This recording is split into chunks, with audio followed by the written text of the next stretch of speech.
Hey guys, welcome back to the On the Rise podcast. It is episode 7, and I have RudeLies today with me. They are a Swedish DJ duo who are turning tides in the dance music world with remixes of Chainsmokers, Tiesto, Post Malone, and others. And they just released a reboot with Jonathan Tom Wilson, and they're supported by Olisai Records and are gaining hundreds of thousands, if not millions of views on their tracks. And their production and support line is just growing exponentially, and I'm lucky enough to have them today. So, RudeLies, what's up? Yo, man. We're good. Yeah, we're fine. Awesome. So usually I like to start by just talking about some big things that are happening in the artist lives like right now. So, what would you guys say some of the biggest, I guess, achievements you guys have gotten in the recent couple weeks or months? Oh wow. Well, it's hard to say. There's a lot of things happening at the same time, but it's always very nice when you get support from big DJs or we're working with many of our idols right now that we can't talk about much about that. Wow. So, but big things are happening. So. And we recently signed with NCS, which is a huge accomplishment for us, and we're congratulations, you guys! Wow, that's amazing. We tried for a long time as well. So yeah. And I've seen your support list on SoundCloud. I saw it's a bit outdated. Oh yeah, outdated. Wow, because Hardwell's on there, just huge names, titans in the dance music scene. How has all that felt for you guys, getting support from so many amazing DJs? Well, it's huge. It's indescribable. Yeah, you can't really exactly. I mean, this was all happening. How it feels. It's just happening, and we're just trying to comprehend everything. You comprehend everything. Yeah, exactly. Well, there's been a lot happening to our music that allowed us to it's just very fun to see that bigger people appreciate what you do and support your music. There's not so much to be said about that. It just feels unreal. Mm-hmm. And who would you say would be the biggest supporter of your music from that list? Oh, you mean in the amount of music they play by us regularly? Yeah, or just messages or support or any of that stuff. Well, I mean, I would like to really divide it up. Let me just bring that list up so I can tell. The biggest artist by far, I would have to say, is Hardwell. I mean, that the first track he supported from us was called Akachi. It was back in 2016. Yeah. It was on Glow in the Dark's label. I can't remember the label name. Light State Music. Exactly, Light State Music. And basically, I don't know what happened, but without notice, it just got played on Hardwell on air, which was so it was. And we just tuned in, and it's just this crazy thing going.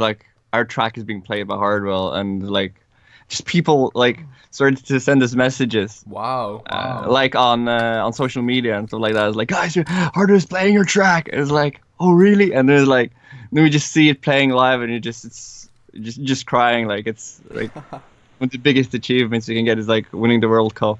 Oh my god, that's amazing, you guys! It was crazy. And then later we got the demo of the week, and we with Yeda, right? Yeah, exactly, and that got 100,000 streams or Spotify or something like that. And then we're working on new stuff as well. So. But there's other people that helped us in other ways. Of course, Juicy M has supported a lot of our music. Dannic and just sent a crazy message to us a couple of weeks back, and asking us why aren't you doing any gigs or getting into big festival? But we're working on the working side of things. There's good stuff happening. It was just insane. Yeah, to see that support and But how should I say it? There's a lot of people that support us are not only trying to support us only by playing on radio shows. They also message us they continue supporting us. That's the thing with Dannic. He always listens to our music and checks it out and stuff like that. And RT, it was insane when we were in Russia. There Yeah, was- God. it was Russia? What? crazy. yeah. Well, the story about that was one of our friends invited us. He said like, yeah, there's a lot of big party for the Matisse Sadko label called Monomark. That was back in the beginning of 2017, and then he said like, yeah, book the trip and come on, we're gonna invite you to the VIP, and luckily, well, like we knew a fair bit of people from there, like Ketone and Ryan Conger, which we're also working with at the moment. And Vian's played 2 of our tracks at that night, and also on the second track, which is actually VTR right now. Yeah. It was like a really old version of that track because we working on And- that since 2016, and then like the whole team of Russian DJs came onto the stage. Like superstars, yeah, just all of yeah. the guys, like yeah, Artie and Chapo, Matisse and Sadko, yeah. and every one of them were on the stage when Vian played our track. Oh my God, that's amazing. That's Yeah, that kind was- of unheard of because like the Russia, I haven't heard anything from the Russian scene. Like, how is the EDM scene over there? It's pretty interesting. How should I Yeah. say it? Like the many of the Russian producers know each other very well because like of They're the like a whole family, community. yeah. And like how should I say it? The Russians have their own like community inside of WK, and they have like a whole another way of spreading music because of that website. So I regularly check it just to see which of our tracks have been featured on the big blogs over there, and yeah, those blogs are really big. Like, Yeah. and you never hear about them, but like Yeah. that's and you can get also a lot of inside information about releases. So I mean I can hear all tracks in advance before release over there. Oh my God, And that's it was amazing. just it was What- amazing. Sorry, being I Russian. keep knocking you off. Sorry, keep going. No, sorry. It's like it was crazy to be in Russia and to see people there, and we were just we went to the autograph session they had just to meet up and to talk to the guys as well before the gig, and there are people like, oh, are you RudeLies? What? And we didn't like- expect that No, because like we in were Russia, in St. Petersburg, like, guys, are you RudeLies? Like, yeah. That's Like, amazing. what are you doing here? Like, you're Swedish. and we get that lot as Yeah, well. and everything was in Russian there. Like, it's crazy. Like, they had like a press conference and stuff. Wow. And you guys Of got Of course, to... we didn't understand anything Yeah. about that. So. Yeah, of course, yeah. I mean, did you guys get to meet Matisse and Sadko? Yeah, we met them several times. We not been talking so much in person, but we chatted a little bit about stuff. Yeah, they're really down to earth guys. That's all I have to say about them. Yeah, it's No, absolutely. so nice to see that it's going good for them. So yeah. And like Matisse and Sadko, they have connections to, I mean, like absolute just superstars like Martin Garrix. Like, Yeah. how important would you guys say it is to like make connections in real life and not just on like through messaging? Oh man, that's so important. That's why you should not just like try to get in touch with people through Facebook. It's good, but it's much better to meet someone in real life and hand them a USB stick or something and introduce yourself, because that makes them like feel in a such different way. And also not just giving them your USB stick and like saying, yeah, hey, it's my producer name is X, and you know I want to give you this music, but also like having an honest and open chat with them. That will make them feel a little bit more special. And we made many connections through that.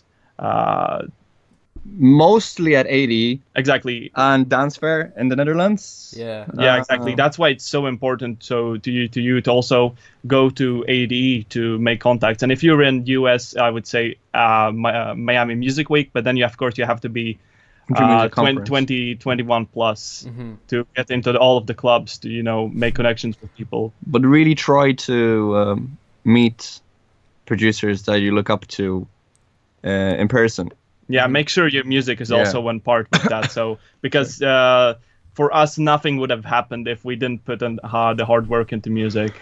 No, that's really, really true, because like a lot of people, they just like message tons of people but just don't make the effort to go and make connections, and then wonder why like some some people are moving ahead faster than others, but it is really up to the real person connection. Even though like in this world, like we can literally sit and connect to anybody in the world through like the internet, but you know the power of just human connecting is still really there. I guess it's yeah. a big You have a part. point. You have a point with that. Absolutely. Now you guys are having all these crazy like Russian stories and adventures and support and stuff, but take me back to the time when you guys weren't producing. Like, were you guys playing instruments as younger kids? Like, could you trace back and see at a certain moment that like in when you guys were kids, like I was just music is like my passion, and I could see it like from a young age that I was gonna be producing or doing something with music. Well, we have two different stories. So one is for me and one is for you, Dan, because we only met 4 years ago at a festival, and that's a story we'll get into. But like them, for me at least, I will be totally honest with you. I didn't like dance music at all when I grew up. Like when I was 7 years old, I like I would say hated dance music because like it was. I was living in Latvia, and like there was a lot of like people that I didn't really like to hang out with. It like dance music wasn't really for me back then. Mm-hmm. So I was only into classical music, and you can like no pop, no anything, just classical music. And it got to a point that I got into the best music school in Latvia. But then at the point, my dad had moved to Sweden, and he said, "Yeah, just whenever you want, you can come and live with me." So I moved from my mom's house to my dad's house in Sweden, and then somehow I got into listening to not only classical music but also like pop music, and that brought me. And then some of my schoolmates were listening to Deadmau5 and Skrillex. Yes. And at this point. That was a point in my life when I like it kind of triggered my interest that there was something there which I really liked. And even though I wasn't producing back then, I was like writing some songs and whatnot, and playing, of course, my classical instrument is the cello, and I also do piano. But like there was something in there which I thought was really damn cool. I just when me and my dad talked about it, we were like, he agreed on helping me out with finding like software and like a keyboard so I could start produce. And back then I was supposed to produce like pop music, but I wasn't into that at all. So I tried to make like electronic music with Studio 1-2, it was at the time. And it just went from there. And then like that was back in 2012 when I started out producing. And then on from there, it took a few years until we met each other. So I guess we'll get to your story then now until we met. Yeah, we'll pause at when you guys met, and then we'll get both sides of the stories now. Yeah. So no, I grew up in a Polish family in Sweden, and I wasn't so much into music until I was 18. I was mostly playing games like Call of Duty or FIFA or some hockey like NHL. Yeah, me too. NHL. So basically, I just found out about music. Like I found out about EDM through Avicii and Swedish House Mafia back in 2010. I just heard Bromance and One on the radio. Yeah. And I was hooked, instantly hooked. I was like, what is this? Yeah, I mean, like I just checked it out. It's like the next day I started to work with software and programs and trying to DJ, and it just started. Wow, that's amazing. I mean, like a lot of people get hooked by Avicii. It seems like I think Kygo, like one of the biggest right now, owes his dance music like career to Avicii. I know like a lot of others owe it to Avicii. But yeah, and so like this was How many years ago that you started producing? Was it? That was back in 2010. I wasn't really producing. I was working more as a promoter in the start, and I worked a bit with management. I helped some talents like develop. Yeah, you talked about like you helped out Kian Sang at the beginning, the guy that made the melody for the Avicii XU project. Yeah. What? And I worked with some other smaller like DJs as well. Helped them to find gigs or whatever. Huh. And would you say that like that has helped you to like help your DJ duo now, like all that experience back then? Absolutely, yeah. Chris is more of the technical guy. Mm-hmm.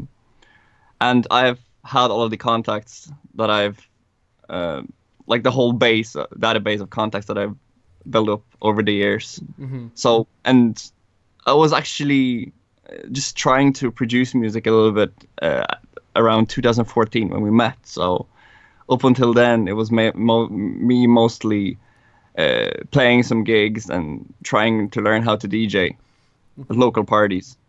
But I would say that gave you also a really interesting music taste, which has helped us to like when we are in the studio together, because like our records don't sound the same when it's just me, and when it's two of us, like there's totally different energy to Yeah, we have a like specific vibe, if you can call it like that.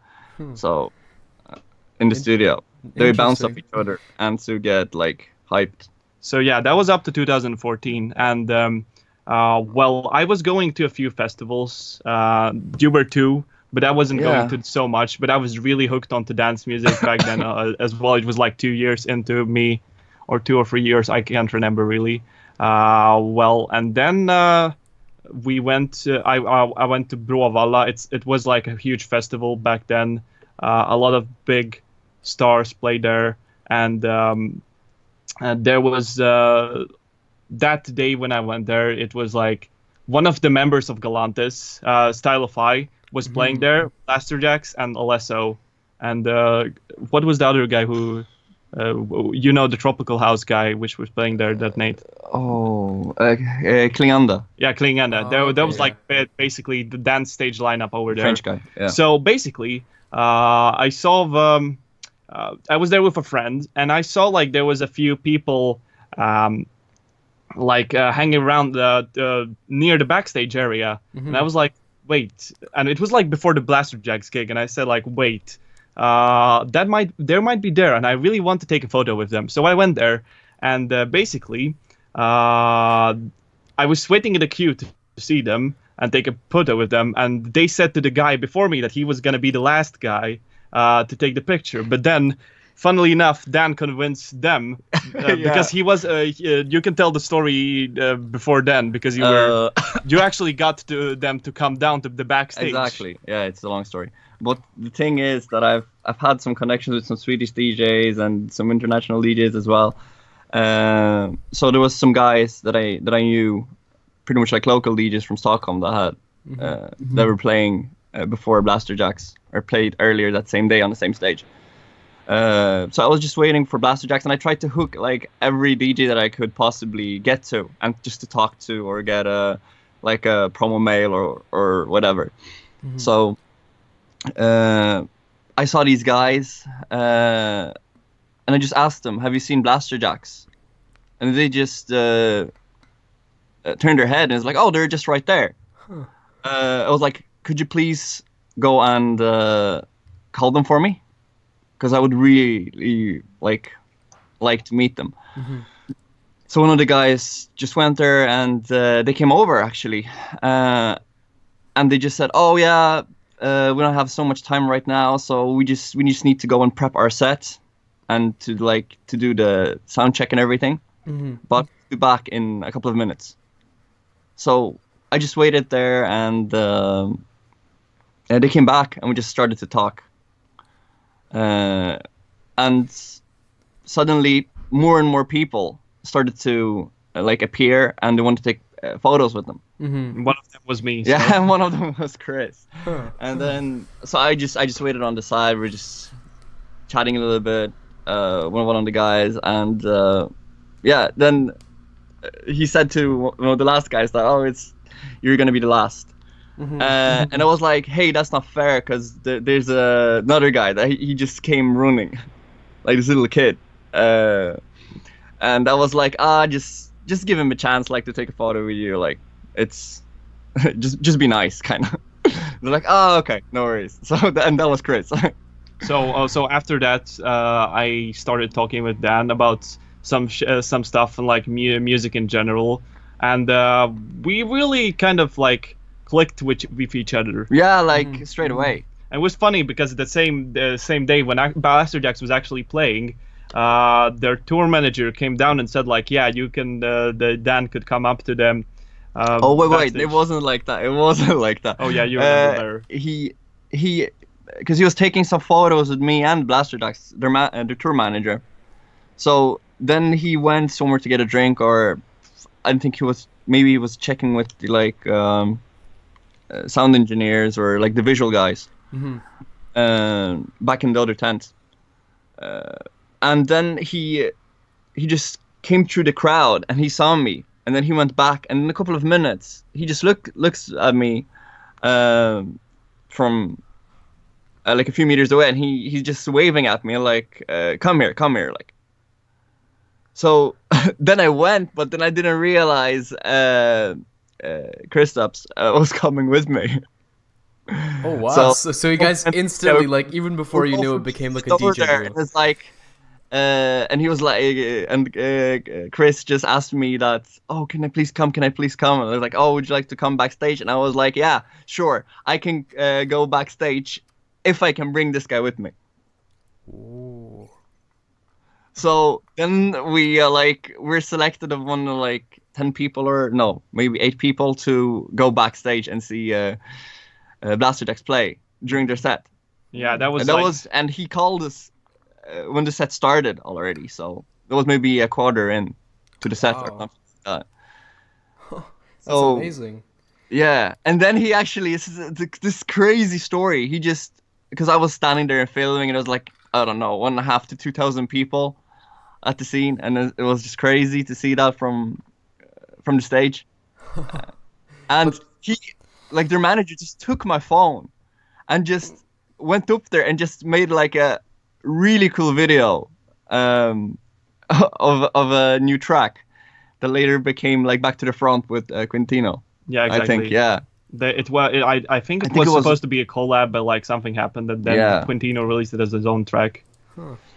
So that was crazy. So I got like super cool footage of that, and it was like unforgettable. So yeah, well then we can exclude all of the details. We had fun that night. Yeah, sorry, we just had a lot of fun. And then I just gave him a contact. He forgot to add me. No, I actually wrote it down, but I'm so bad at looking at my notes, and I just forgot about it. And like we went on a trip with my family and all of that, and it's like I just forgot. And I was working at the time as well, and it was crazy. And then I think 3 weeks after that, like yeah, I wrote to you. Yeah, that was actually yesterday. Was 4 years ago.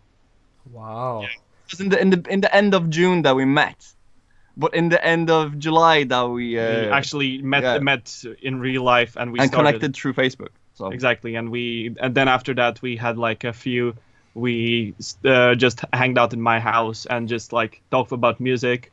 We made some music together, and then from there we just started talking, working together and doing stuff together.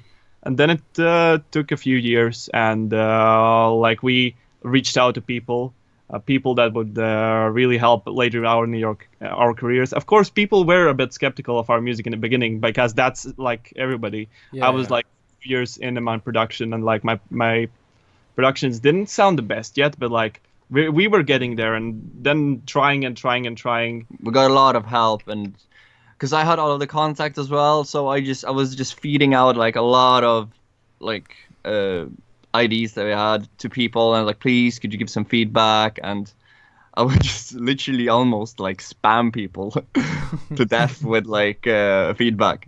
So like that's asking for feedback. It's actually maybe not the best thing to spam people. No. But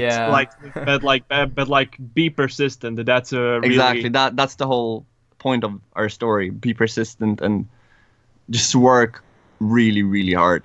Exactly, and then we got to a point when like the first thing I released that was like while we would work together was Because I was working for him mainly as a manager as well in the beginning for almost a year, I think. yeah, but we were always sitting in the studio Yeah, working together. together. So I mean, he was always coming up with these crazy ideas and telling, yeah, it was also helping me to finish tracks because that's like I was not the best. Maybe I was very good with coming up with ideas, but like I couldn't finish all of my tracks because I don't know. They're very detailed, so I'm like, you need to finish this. You have to do this somehow. Because I'm still not really like. I've learned a lot about production, but I haven't been that practical like as a producer. But he's still very good in like telling, okay, this is not sounding good and all that. Yeah, I have a specific taste. And it seems like a lot of producers, like, they have trouble finishing tracks. Like, I know there was like one episode of like the Martin Garrix show where he was like, I have like 50 unreleased versions of like the same track. They're just like, everyone's pressuring like me to like finish a track, and sometimes it's like the hardest thing to do. Like, you just start a track, don't finish it, just start a new one. So there's like millions of unfinished projects. Oh yeah. Okay, so how many unfinished projects do you think we have right now? I would guess more than 50.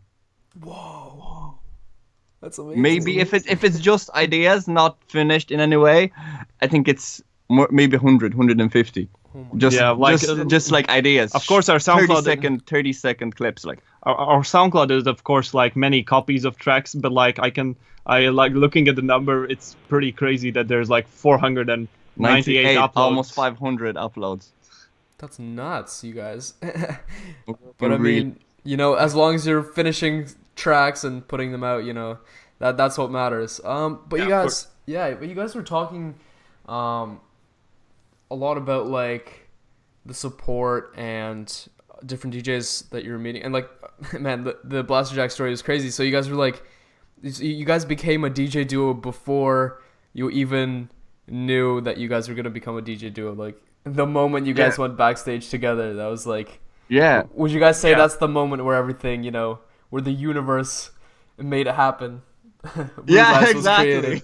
I would actually agree with that. Yeah, and actually, this year in February we actually met Blasterjaxx.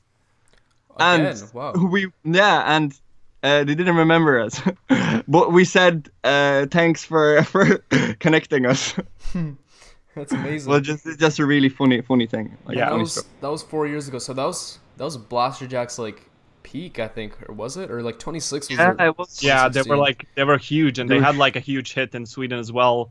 Faith. Yeah, Faith. That was like a radio track. That was when big room tracks could be radio friendly. Yeah, now it's kind of died off a little bit. I think Blasterjaxx is still doing big room, but I know Hardwell went to like hardcore, like hardstyle, and then some other. Everyone seems to go back to like their roots. WW went back to like trance, I think. So yeah. Yeah, they did with the project. Everyone's kind of leaving big room, it seems like. But you know, everything has to change. Well, it's like a supply and demand thing as well. Yeah, people still think like when you know, how should I say it?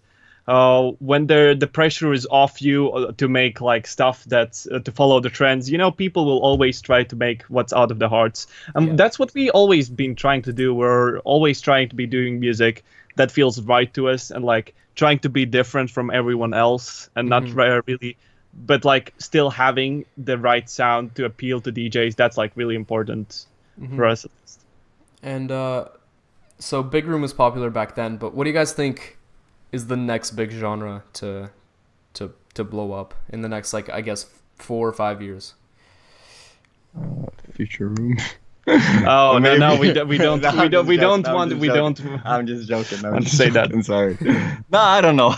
It's really hard to predict, and new things are coming back all of the time. But I would say that, you know, it's really important right now to not only try to bring genres that are like only based on one thing, but also trying to mix up things. Switch, a lot of like switch up things. Yeah. Yeah, also bring in a lot of like nostalgic elements. That is like really That could be something, yeah. Yeah, we try to do that with a lot of our tracks, because that is something that works on time to time. Because like people that don't know house music will never know how to connect with messed out hi-hats, but they will know how to connect with like a saxophone line, and that's something we already have in our like new track called Old Fashioned, coming up next week on Strange Fruits. Yeah.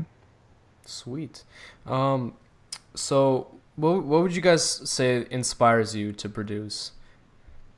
Well, that's a really hard thing to say, but like I would say, listening to new music, listening to other types of music as well, not only dance music. It's very important. Yeah. And we all have all influences. I know Daniel has like his family that listened a lot of 80s music. Yeah. Mine was as well. My dad listened a lot to like Latvian rock, and he always told me to check out these bands and stuff like that. And but yeah, always being out there and checking out new stuff, not only dance music. Mm-hmm.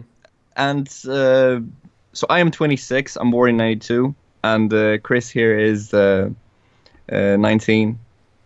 And so we come from like 2 different families as well, and 2 different like a little bit like periods and eras of music. So I grew up with more of the 90s music, whereas Chris grew up with more like the early 2000s. Of course, I did know a lot of like I knew like a lot of songs, like all of the Eurodance stuff.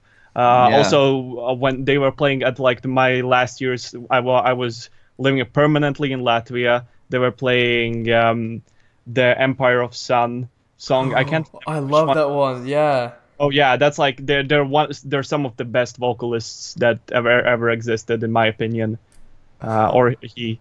But yeah, like we all have different types of nostalgia, but I always like to listen to music, and I always have the ear for like what is like very special melody. There's like different type of things. You have like music that is like bad, that like you can't like really talk about it. Then there's the music that is debatably bad, that some people might find good, but that's like okay. Then you have mediocre music, and already mediocre music is like how should I say it? It's not good enough for me. I always want to strive at least to be have something really special in my tracks, like in the tracks we do. And Dan always helps me with like finding the like when I'm out of ideas, he always suggests me to check something, or like so we keep the whole flow moving. Yeah. Now, we bounce each other a lot. Yeah, absolutely, and that's it's kind of awesome because being a DJ duo, you have 2 different brains working on the same track, so it's kind of like best of both worlds, and it can make for some really like unique stuff, and I can definitely hear it in your guys' music. Like it's different from all the other producers that I'm hearing on Future House and like just dance music in general, and I think that's what's contributing to your guys' success. It's just like the uniqueness and the quality of the music. So what would you say for like a producer who's maybe just starting out right now? He's trying to get his like first releases, trying to get some support. He's trying to produce tracks. What would you guys give for like tips to someone like that? I think my first like top tip would be go to ADE. But like that's like when you do have good tracks on you. Yeah, exactly. But like first thing I would say is to spend a lot of time on your craft, and also connect with people that are on the same level as you, because that will always help you to surround you with people that are really both are on the same level and trying to achieve the same things as you, and also that are maybe a little bit bigger than you but can help you in some kind of a way. Because we know a lot of like how should I say it, big people in the industry that has helped us to push stuff forward and like making some stuff possible that wouldn't be otherwise. So like really connecting with people around you, like other producers, other upcoming producers. And it's funny because like there was a guy we met at ADE this year that was at the time working for Gold Kid Records. for Julian Jordan. He was the one of the A&Rs, and now he works at Revealed. And now when we're sending demos for Revealed, he instantly recognizes them and then like without even questioning passes them on to the A&R team. Oh my god, which is that's amazing. Yeah. So the in real life connections are really important, and making an impression on someone is also like something. So they're vital, yeah. So maybe be a little bit careful on the tracks you send in the beginning, because if you're gonna send it out to a huge promo list, you're just gonna make a bad impression on people about your name. Exactly, and try to always send your best stuff. Exactly. So try to work on something thoroughly before sending it over to labels and labels, artists and other friends and No, that's really sound advice. You guys were talking about Julian Jordan. Do you guys know him like personally? No, but we have a funny story with him as well. We were in a you take that. Yeah, exactly. So what happened was there was like a thing at ADE where they were promoting a Uber thing where you could sit and have a session with another artist, and then in a Uber, and basically we chose to drive around with Julian Jordan for him to have give feedback on our tracks. Wow. And we showed him I think two tracks that not have been released yet. Yeah. But one of them has been played a lot on like IDs. It's stuff. like one of our top IDs. Exactly. And he gave us really good feedback on that, and there's even a video somewhere of that, which is really fun to see. For you to hang out and get great feedback by like big DJs. So that's kind of the connection we have with Julian Jordan at the moment. Yep. And that was all at ADE, right? Yeah. Awesome. Absolutely. Do you guys know his clothing line, the Chasin Official? Oh yeah, I've heard about it. We were actually at the shop. I think it was last year. So the Julian Jordan thing was 2 years ago. But like we went to that shop where they were doing like an A&R job, and also what helped as well was that we know Timo Henriks for a while. And he was one of the artists on the Gold Kid label, and he already like passed it on to the next A&R. So yeah, just you never know what other people will become that are close to you. So always try to surround yourself with them. But it can backlash as well, because some people can become like known like overnight and they stop talking to you. Yeah, exactly. Some people just and it's just super annoying. And that's one thing. And you're getting big-headed and So one thing I would also like really say that was Daniel was into, like, try to always stay humble, like however big you are, and try to always kind of give back to the community, because that will only help you. We will have other talent around you, and like just look at what Tiesto is doing. He brought up so much talent, on Diablo, Martin Garrix, and a lot of other big names. We're always looking for talent, even to work with, like to collab with. As long as we feel it's something that we can improve or work on. Yeah, or that they have our own touch. Yeah, but like they still have to have like our standards have been getting a lot higher throughout the years, because we really try to find so that artists that we want to work with has something in their like ideas or tracks that sparks it. And maybe not connection wise, even just mostly production wise. If someone is good but haven't been noticed yet, and we can try to help that person or that duo. It doesn't have to be a collab. Yeah, it can only be like connecting them with someone else. Yeah, exactly. Someone else as well. It doesn't need to be a collab. No, that's interesting. Who would you guys say are some producers that you want to collaborate with in the future? Oh wow, there's so many. There's so many of them. But like I think like right now we're pretty happy with the people we're known. But like we would really love to work with. I would say Steph DeCampo is a really dope producer right now, and DOD is making some awesome stuff. And maybe like Holland Rush and Holland Rush definitely. And also to work with work with some artists that are like more into the pop stuff. Yes. And because you have to find that some kind of a connection with the pop artists. And yeah, just like the Tiesto and Zeko did with Post Malone, like that is such a huge record. Dzeko But track, by itself, Yeah. like to have a Post Malone track on a 404 track, you would never expect that to happen. Yeah. But you know, Tiesto makes anything happen, it seems. No, yeah, super good names that you guys are saying, and for people who want to collaborate with you, where would they send kind of their stuff to you? Well, we always have our promo mail, promo@RudeLies.com. So I mean, so best thing would be to like, for us at least, to send a few tracks of yours, like show that you got something going on, and then we'll just see what happens, Or contact us through Facebook. Yeah. Or private profiles. Although our Facebooks are really flooded, so I mean, Yeah, promo exactly. mail is still preferable right Yeah.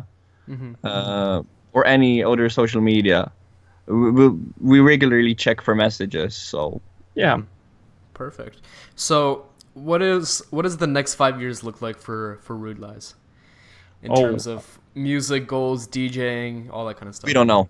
We don't know. We have no idea, to be honest. We have no idea what's gonna happen this autumn. Like Yeah, well, no idea what's gonna happen in a month or 2 or 3. Because always when we set goals and we look after 6 months, we look that we always surpass the goals we set for ourselves.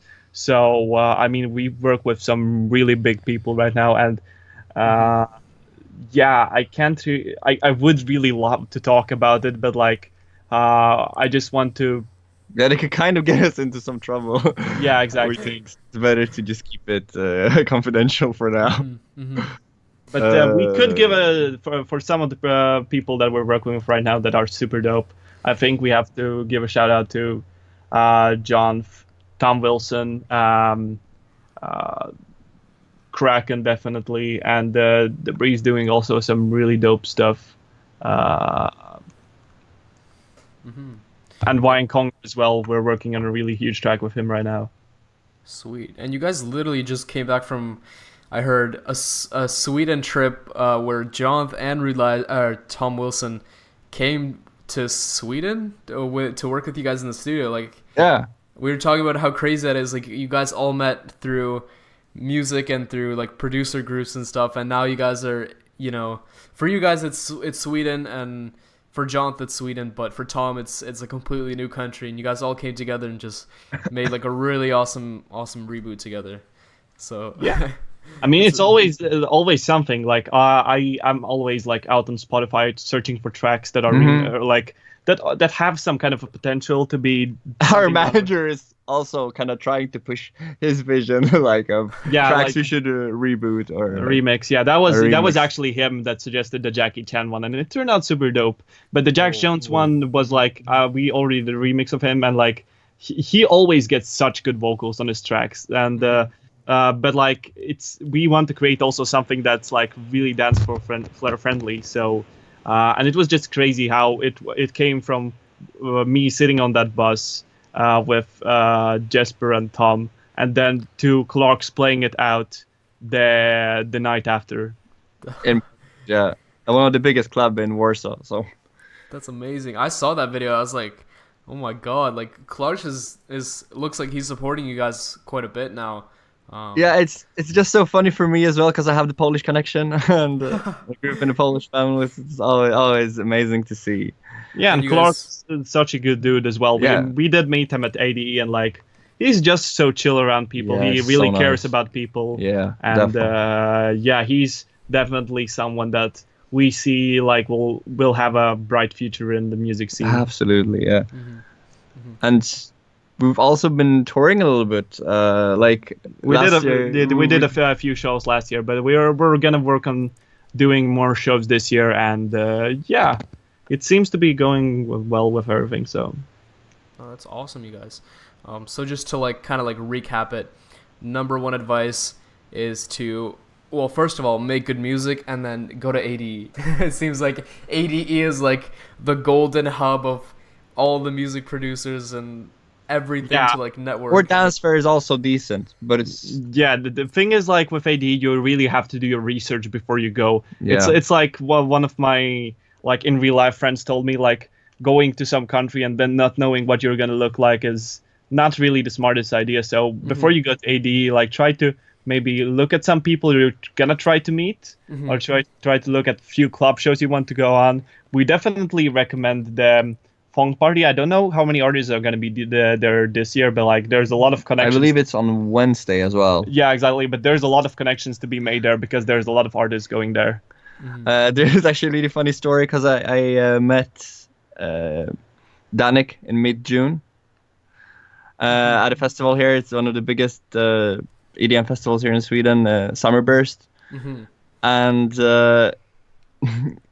so I just went to just take a picture with him, and I had the Dannic cap he gave me a couple of years back at one of the funk parties. Oh wow! And then then I just told him we have a track for him, and he started to tell me his promo mail, and I'm like, man, you know I'm RudeLies, right?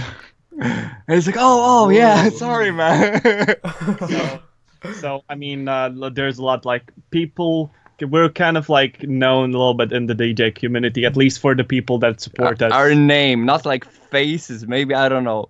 We're very open with our like faces and appearance, but yeah, but like after people start supporting you for not only one track but 2, 3, and many more tracks, people will start to recognize your name because they're playing a lot of your music. That is, yeah. it even happens in Amsterdam that we are just on the street and on parties, and people are like, "Oh, you're RudeLies," and they're like, "We didn't even have any like snapbacks, caps, or anything like tied to that's RudeLies." true. But like the thing is, like in general, the thing is that like make sure that you find the right people to send the music to, because maybe people will subconsciously start to like your music if you like if they start playing a lot of it.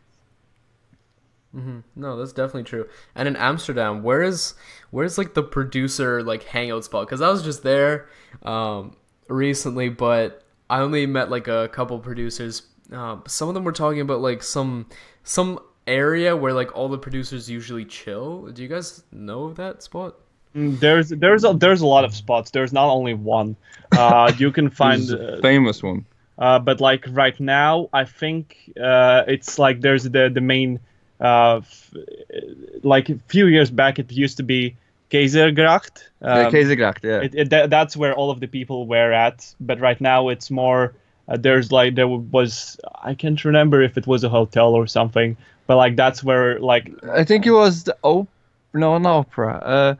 It was like some kind of theater. But it was really close to Lades Plain, so that's where. So like, Lades Plain, it's that's where I think there you can find a lot of people hanging. But like, so go to club parties and like also try to find some people to go together with ADE, because that will make sure that you like achieve your goals together. And even if you split up, you will know that okay, someone made a connection there and someone made the connection here. So. I have a really like good advice for all of you as well. It's when you're at ADE or any other party or meeting other producers, just talk to random people. You never know. You'd be surprised what happened. Like what could happen, and also like, have who you could meet, and have the courage to go up to people, because I was like, of course. I was a little bit worried to go up to Hole in Rush and hand out my USB stick to them, but like we did, and we ended up had 3 tracks featured in the next radio show episode, and then continuous like support and because we handed out feedback and we handed out a lot of USBs, so some of the USBs ended out at Dave Winnell's hands, and then he was like really liking some of our tracks. And so just like find people that you think will like your music, and just try to get in contact or give them USBs when they come to the show. And that's, I heard like that was also how Don Diablo discovered Ellis. Like he handed him in USB at AD. That's what I heard, at least.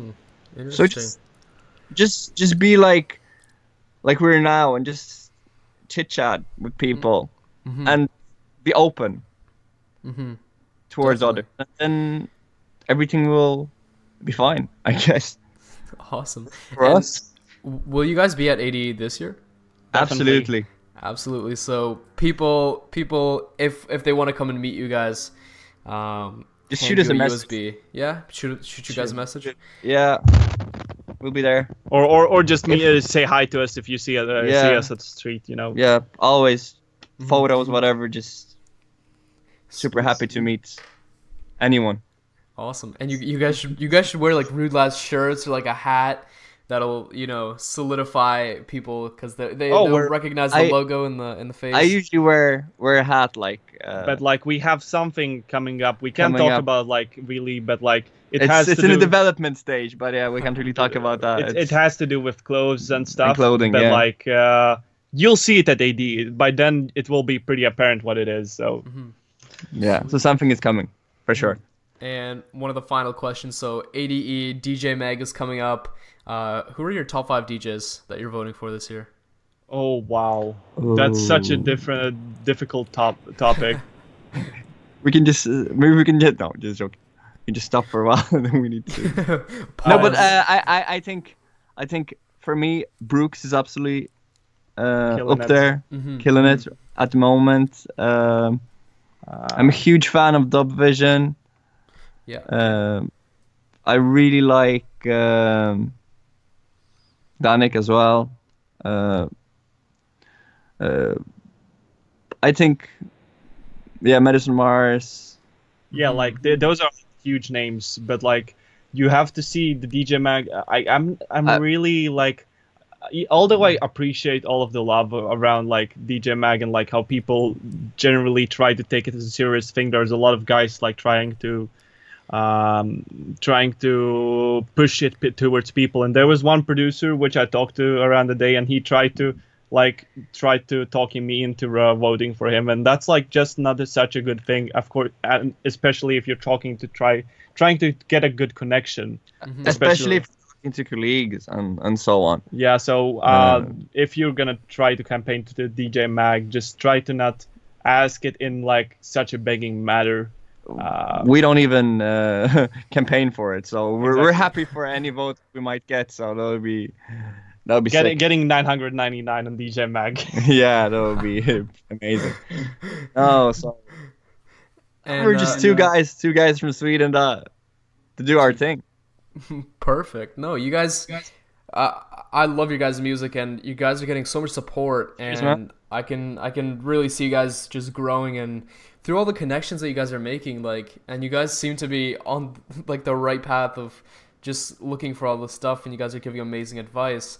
So just to wrap this up, for those that are listening right now and they want to go and find you guys, where do they go check you out on like social media? Like, where are you guys usually located? Well, it's RudeLies. It's all the social media / RudeLies for SoundCloud, Facebook, and Instagram. And we are trying to put all of our music will be usually found on SoundCloud, and then of course also our like original stuff will always be found on Spotify, and then Rude_lies for Twitter. Although we usually, like, if you want to know something, you can always tweet at us and we'll respond, but we don't really try to push that medium so much. Yeah, or you you will mostly find our new info about like releases and stuff on Instagram and Facebook, and then all of the new music will always be on SoundCloud. Yeah, so and Spotify. We can just try to find us on Facebook. Like usually, I'm very responsive on Facebook,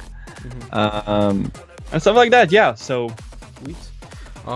So yeah, guys, I'll link everything down below, so you guys can check out RudeLies, all their social media, Instagram, any new tracks that they're coming out with, and you guys definitely want to keep up to date with these guys. They're having some big things in the future ahead of them, in the works right now. But yeah, thank you guys so much for coming out to the podcast. Anytime, man. Awesome. So thank you guys for listening to the On the Rise podcast. This was episode 7 with RudeLies. Make sure you guys check out all the other podcasts, like, share, subscribe if you're on YouTube. Let me know if any other producers you guys want me to do a podcast with. And yeah, I'll catch you guys in the next episode. Peace.